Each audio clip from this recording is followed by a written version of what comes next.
আরে এটা কি? এটা তো দেখি পাথর থেকে হীরা বের হয়েছে।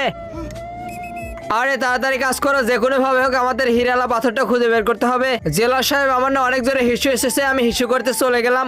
কাজ শেষ করে আগে কোনো হিসু করা চলবে না, যাও পাথর ভাঙো। আরে ওই কয়েদিটা আবার পাথরের সঙ্গে কি করছে? মনে হচ্ছে এটা এইভাবে বের হবে না।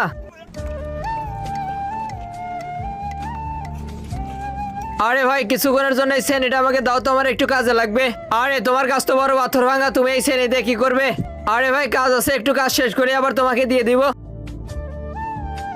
আরে ভাই, ও তো আমাকে হিসুই করতে দিল না। আরে শোনো, এই যে আমার থেকে শ্রেণী নিয়ে গেল না, মনে হচ্ছে এর ভেতর থেকে কিছু না কিছু একটা বের হয়েছে।